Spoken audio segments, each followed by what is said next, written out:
Welcome back. It's time for us to take our SME segment. It's been a while since I've done SME.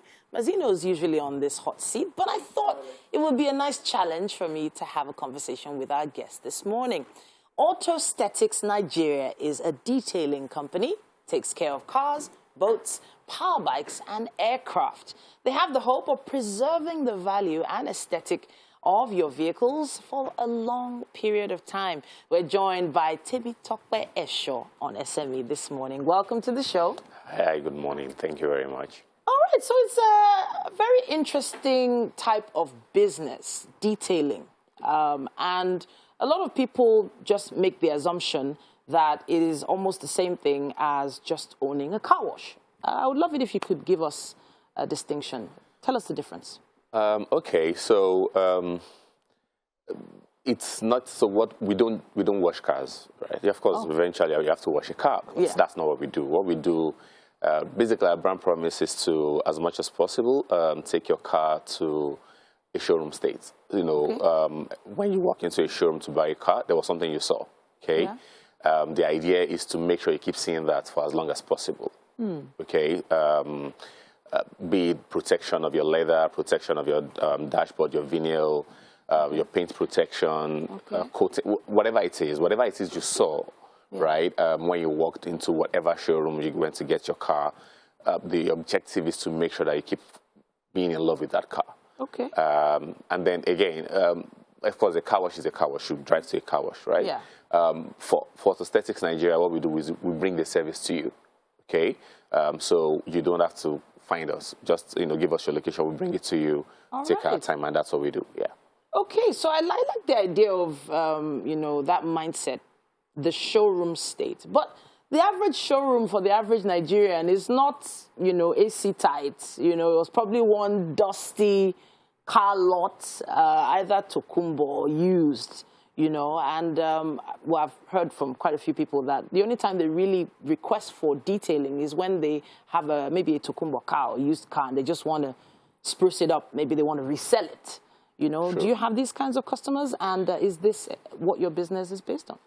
Okay, yes. So there are actually those category of customers, which would be nice for numbers, but the truth is the target audience are not those people. Okay. The target audience are people who actually love their cars. Oh, okay. Right?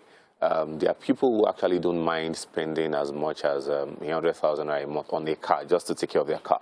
Wow. There are people like that. I mean, imagine if you'd spent, there are cars in Nigeria that cost 500 million naira. Of course. Right? If you'd spent that kind of money buying a car, your objective wouldn't be to make it look nice so you can sell it. It's to make sure that you are at least able to, again, another major difference, part of what like I mentioned earlier is being able to help you preserve your interior, the quality of your interior. So, especially if you live in a place like Nigeria, you have a lot of heat. The sun damages your dashboard, damages your leather, your vinyl, and all those things. Part of what we do is protect your car from all those things. Okay. And so the people we really want, as customers are not necessarily, if you have a car you just bought, you want to make it look nice, that's fine. But the people we really want are people who think, oh, my car is precious to me, my car is premium to me, I like to take care of it. That's basically it. Okay, so this is a very limited audience. Fine, they're financially, capable, but then quite limited. Would you consider your service a premium or luxury service, or is it essential for every car owner? I think we are a premium service. Premium? Yes, a car wash would probably be an essential service. Okay. We're a premium service. So like I said, we're mobile, but we don't even go everywhere in Lagos. Wow. Yes, we are very specific on the areas we cover in terms of distance. Our office is in Lekki Phase 1, but we move around, close to Lekki and environs and some parts of the mainland, but there are areas we don't go to. Okay. Right? That's so let's talk a bit about risk, because for that kind of business, that means you've invested a lot into making sure that logistics and movement is possible with the equipment you'll be carrying around, and then, of course, your staff as well. Wouldn't you want to spread your net a little? Didn't you think that it was more high risk to, keep it that small? Okay. For every business, you have to do a cost-benefit analysis. Okay. And you have to be certain about what can pay the bill, right, and what can cover your costs.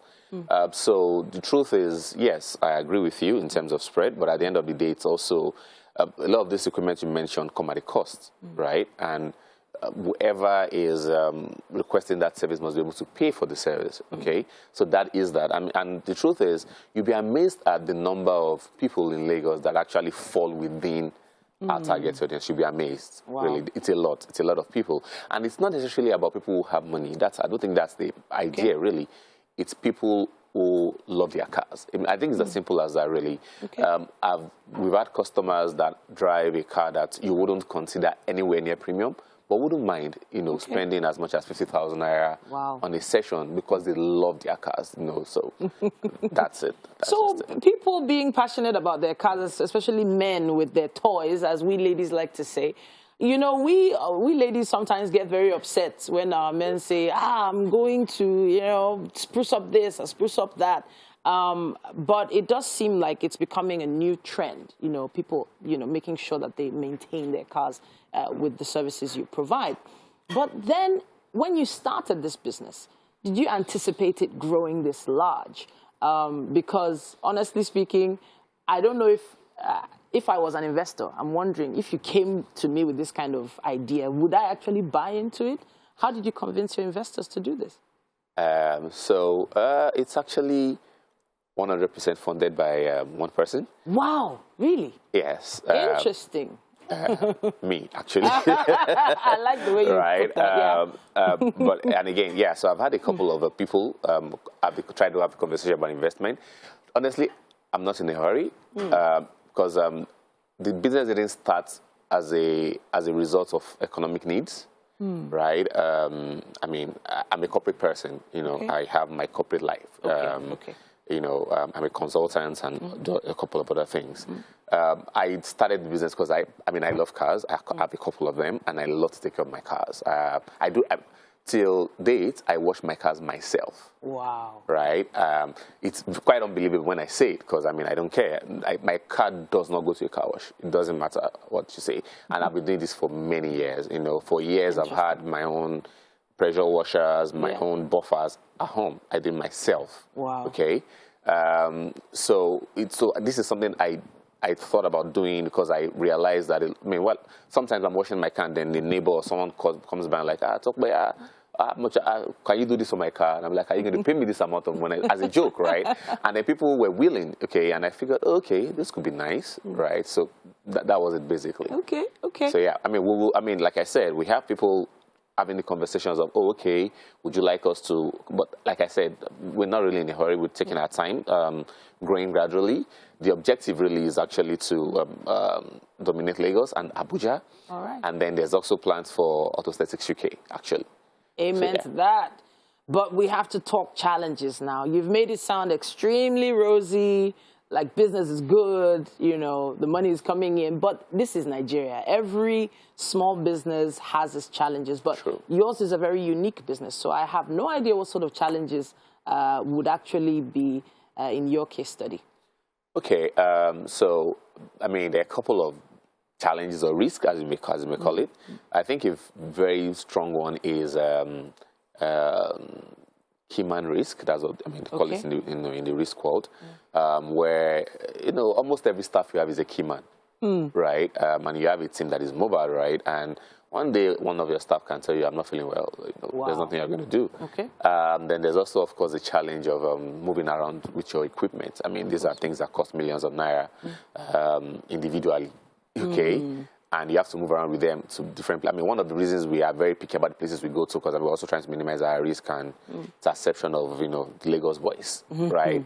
But yeah, those challenges are there. But I think one of the reasons we hardly think about the challenges is rather the fact that, we love doing what we do. And it's actually quite infectious. You would think that maybe the owner of the business or the manager of the business drives the people. Yeah. But trust me, the moment they start, I'm talking about the employees now, the moment they start, they realize how addictive it is. Because, I mean, it's something you do and then you can see the result of what you've done. You love what you've done, right? It's gratifying immediately you finish doing the job. So, apart from, you know, I mean, challenges will always be there anyway. So, and I think we anticipated as much of them as we can. And we are doing what we can as best as possible to work around them. That's it. All right. I'm just a little concerned with every staff, you know. You're not sure they're going to actually do the job you sent them there to do. And, you know, God forbid, damage somebody's multi-million naira vehicle. What do you do in cases like that? And then how have you been able to alleviate that? Okay, two things. First of all is we go to every client's house with a full team. Okay, and that team always comes with a supervisor.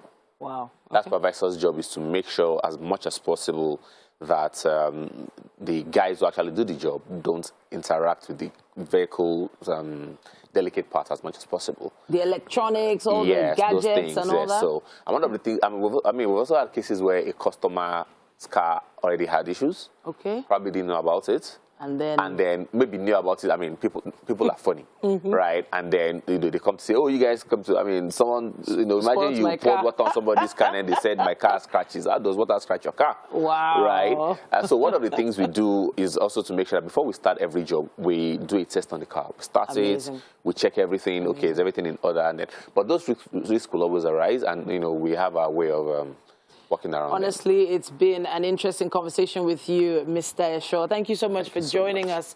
Now, aesthetics, really great when it comes to making autosthetics, sorry, not aesthetics, autosthetics is really great when you come to think about it, because they put a lot of investment into this particular business and they want to take care of your vehicles. Thank you so much for coming to talk to us. Thank you so much. At this point, we have something for you in our kitchen. Would you like to find out what our chef has been up to?